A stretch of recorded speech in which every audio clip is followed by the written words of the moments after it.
Hello there, my friends, and welcome to the Atheist Experiment.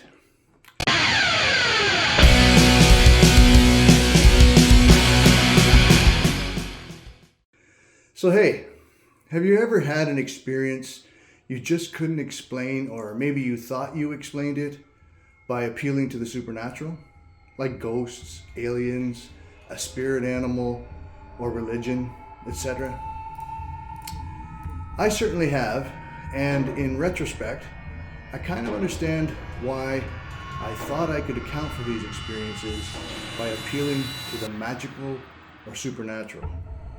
In the years since then, I've taken the time to analyze these experiences, and I've come to some different conclusions. I'd like to start with my earliest memory of what I thought was a supernatural experience. When I was around the age of 10 to 14, I had some very weird and terrifying night terrors, and imagery that were extremely frightening and disturbing. One of the things I used to see was this little boy, say 4 or 5 years old, running out of my bedroom and into the hallway. I saw this several times over a period of a few years, and for some reason, it was absolutely terrifying. And I would try to scream, that silent scream, that scream you do when you're dreaming and nothing comes out. So it slowly went away over the years and until sometime in my early 20s when it finally stopped. Now, also during this period, I would get scared of the dark for whatever reason and put my head under the sheets to hide. And through the sheets, I could see this red skeletal hand in the blackness, just slowly waving back and forth in front of my face. I thought it was Satan, trying to steal my soul and who knows what else. I thought the devil had marked me for damnation, and I was becoming possessed. And when I say marked me, I mean literally. I remember waking up one morning with what looked like a tattoo of a strange circular design on my abdomen. And I remember it taking a few days to wear off, and washing it off was not very effective.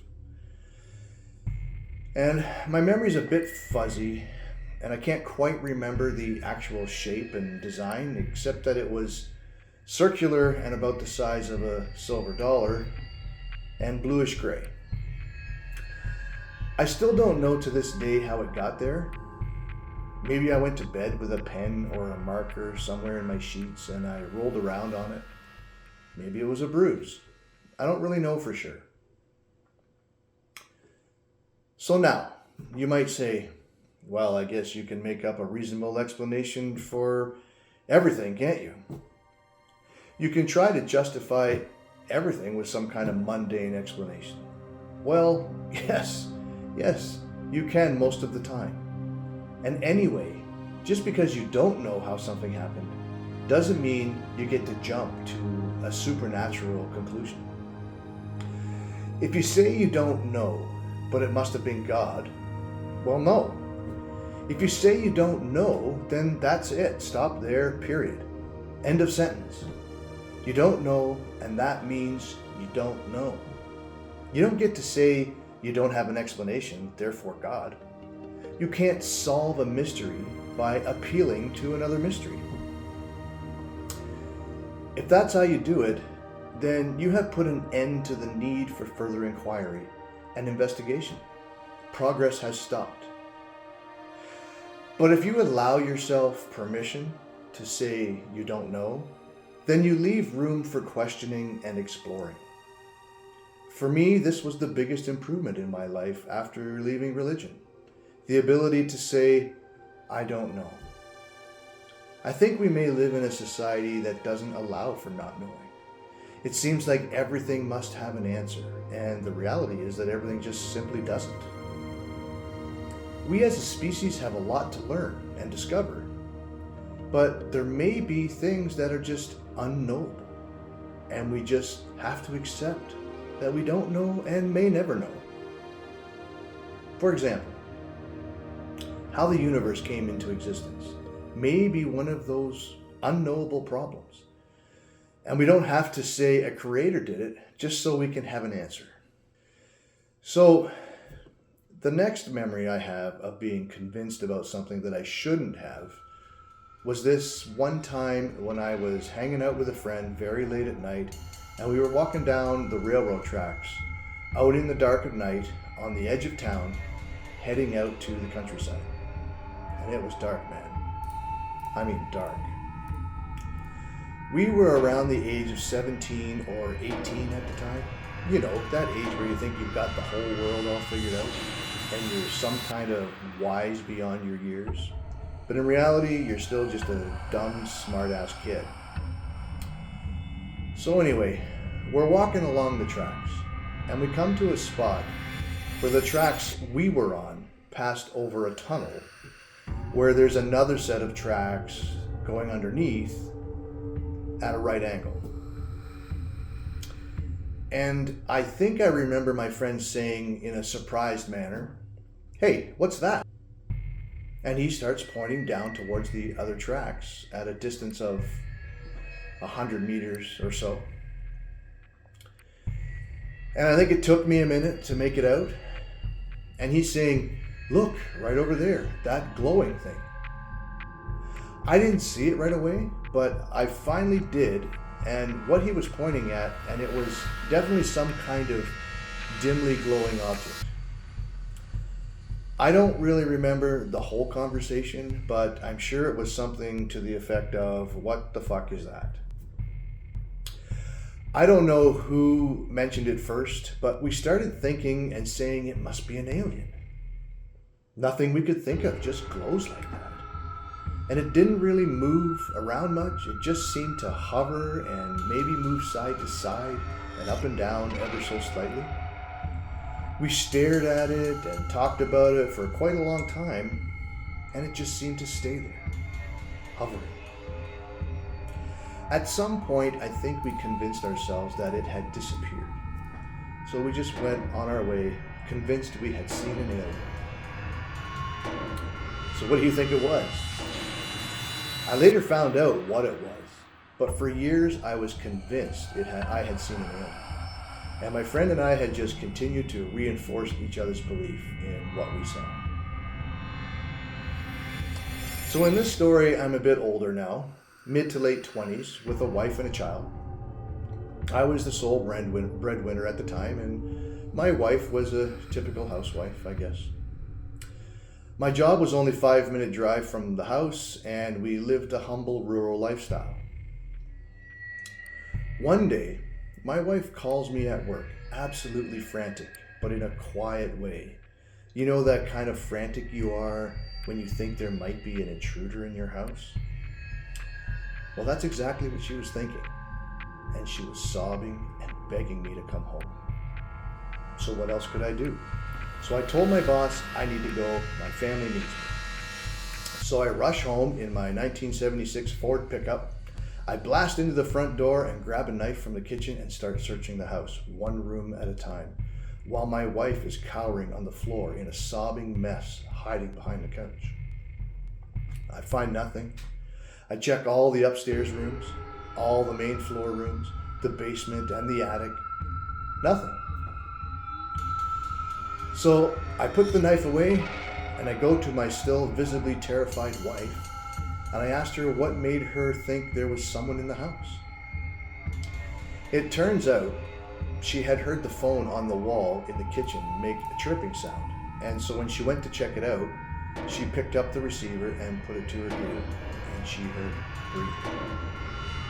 Now, that would be enough to freak out anyone, I guess, especially knowing that we had another phone in our bedroom on the second floor.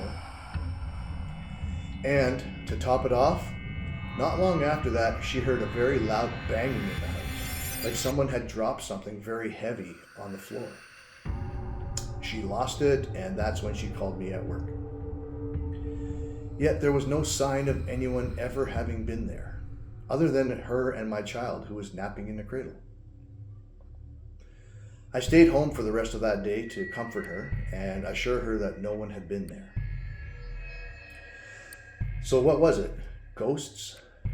Aliens? Some spirit trying to warn us of something? We entertained all kinds of outlandish thoughts about what had happened. We just couldn't figure it out.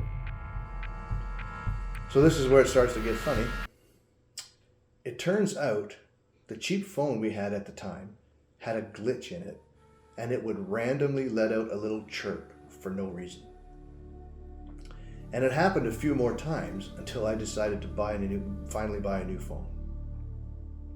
And also, when you picked up the phone, you could hear the echo of your own breathing because there's nothing on the other end to drown out your own breath sounds.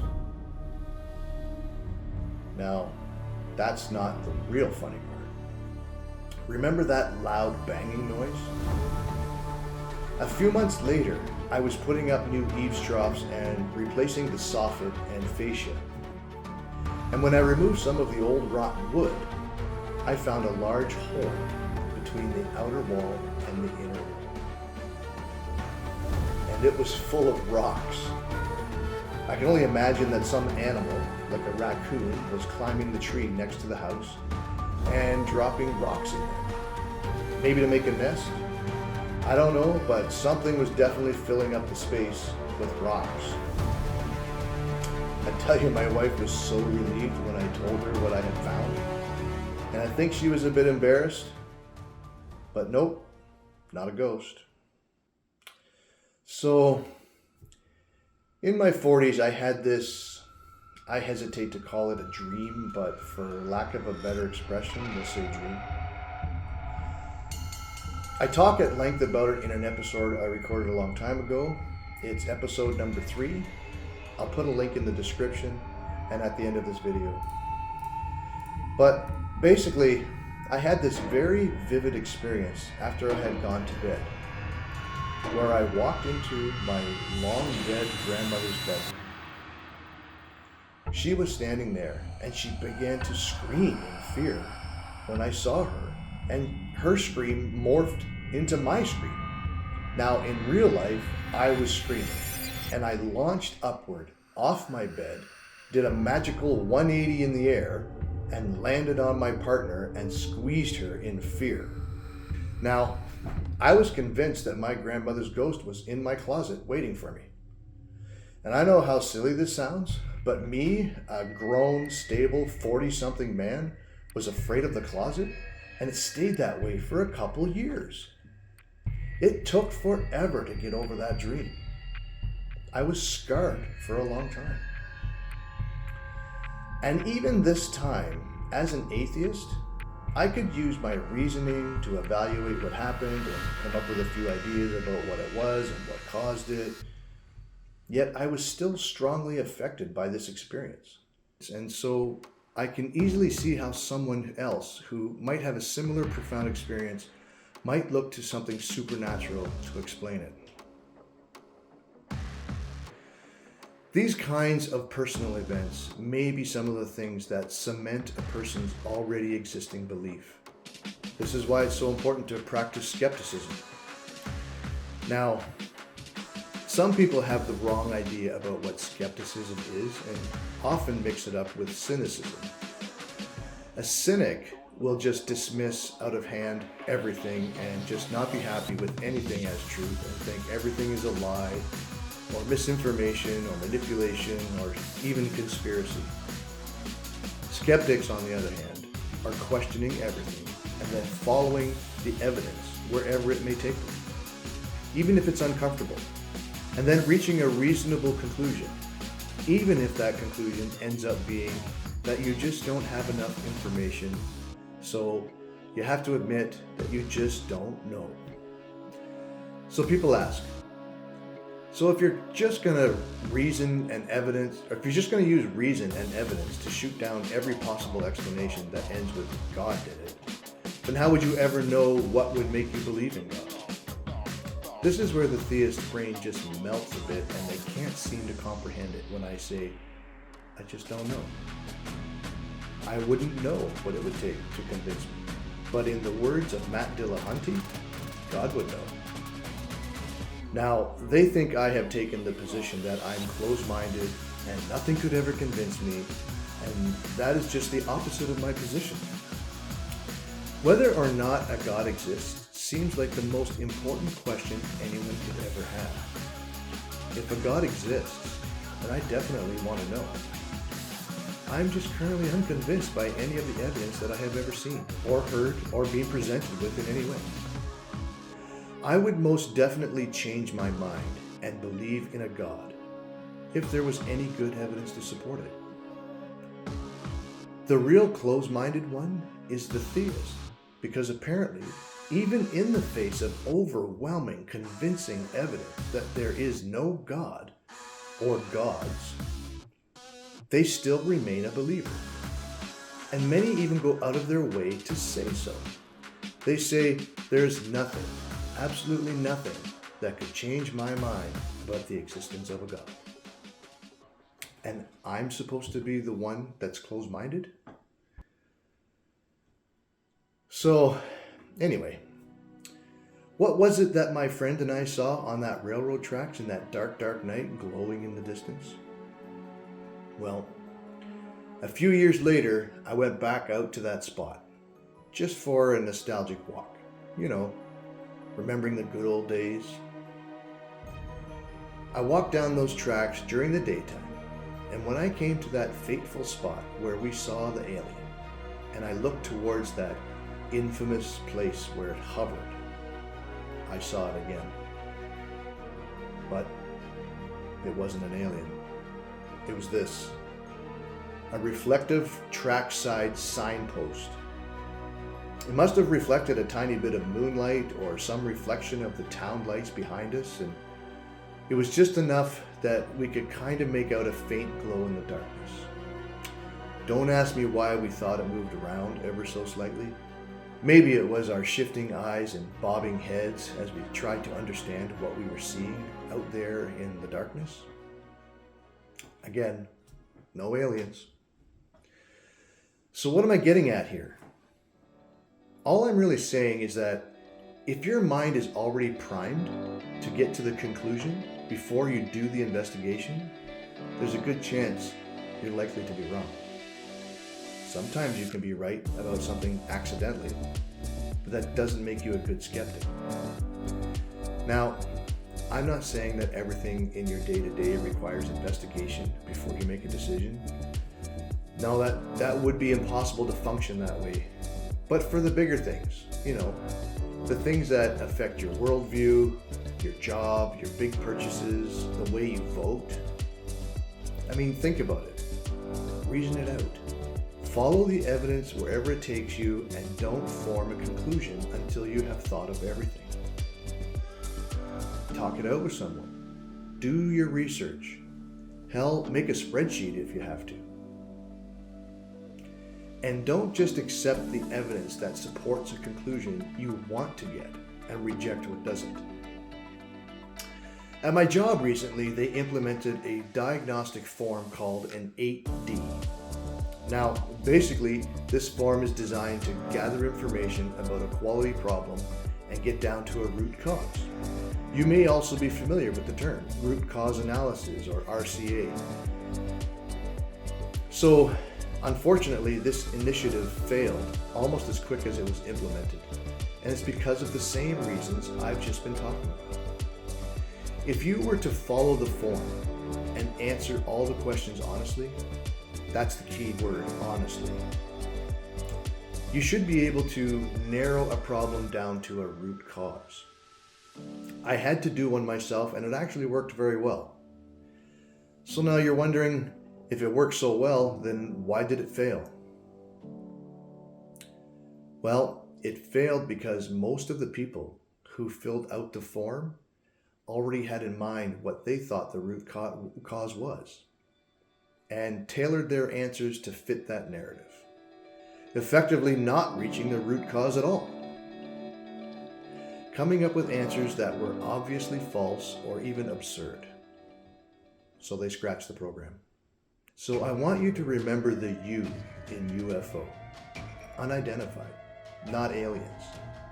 Just unidentified. And the next time you experience something unexplainable, just remember, give yourself the freedom to pause and reflect on it and wonder if there may be a very natural reason for it that just may not have been realized yet. Otherwise, you just have to say to yourself, I just don't know. Yet. Now take care, my friends. I hope you enjoyed this video as much as I enjoy making it. Stay skeptical and don't forget to subscribe so you can see more thought-provoking videos. See you next time on The Atheist Experiment.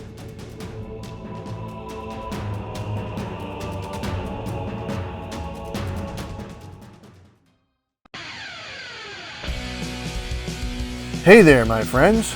If you enjoy my videos and you would like to see more, click subscribe and don't forget to click on the little bell to get your notifications. You can also follow me on Facebook and Instagram. Just look for The Atheist Experiment and you'll find me. See you next time and stay skeptical.